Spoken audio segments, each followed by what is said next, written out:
ভাত হয়ে গেছে, এই যে ভাতে মাছ গালছি আর মাছ নিয়ে এসেছে রুই মাছ, সেই রুই মাছ রান্না করবো।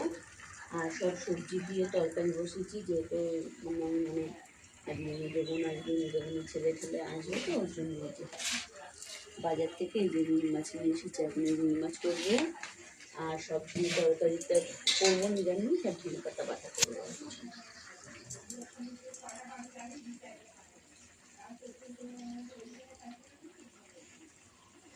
গ্যাসটা এখন শাক দিয়ে মুছে নিচ্ছি, মুছে নেবো। মুছে নিয়ে তারপরে বাসন টাসন মাজবো। ছোটো বোন ফোন করেছিল কালকে, ছোটো বোনের যেহেতু মেয়ে হয়েছে, কালকে 1 মাস হবে, তো ওদের মধ্যে ষষ্ঠী পুজো করে, তো কালকে ছয় ষষ্ঠী, সেই পুজো করতে তাই যেতে বলছিল। আমি যেতে পারবো না, আবার এদিকে মেজো বোন আসবে ঘুরতে আমাদের বাড়িতে, ওর জন্য আর যাওয়া হবে না। আমি যাবো না, যেহেতু মেজো বোন আসবে। মেজো বোনও যায় ওদের বাড়িতে, মানে বেশি একটা বাচ্চার মধ্যে যখন একটু ছোটো ছোটো, ওই জন্য নিয়ে একা একা যেতে পারে না বলে ওই জন্য বেশি একটা যায় না।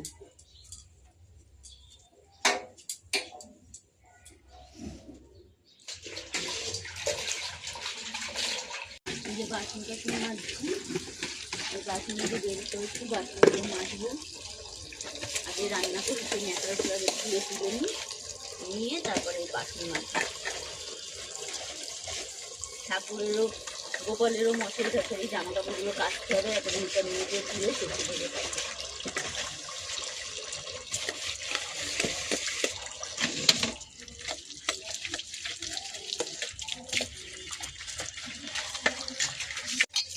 গোপালের এখন যে মশারি টাশারিগুলো ধোবো, ঠাকুরের বাসনটা ভাবলাম ধুয়ে নিই, তারপরে বাসন মাজবো। আর এই বোতলটার মধ্যে জল তুলে রাখি, এটার মধ্যে গোপালকে 3 বেলা 4 বেলা করে দিতে হয়, তো এই বোতলটা গোপালের জন্য রেখে দিচ্ছি, এটার জন্য জল ভরি, এটা করে খাবে। আর এই যে ওর মশারি গায়ে দেওয়ার চাদর, এগুলো জামা সব কিছু রয়েছে, এগুলো এখন কাচবো, এটা কেচে দিয়ে তারপরে বাসন মাজবো। আর আমার মেয়েকে সব দিচ্ছি, আর আমার মেয়ে এক এক করে নিয়ে যাচ্ছে।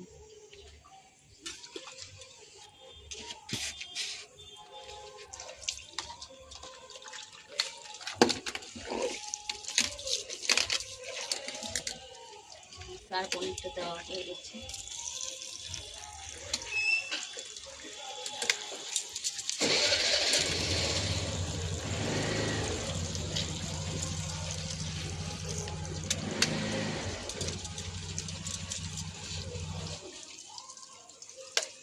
ওই লাল গামলাটা নিয়ে আসবি তো।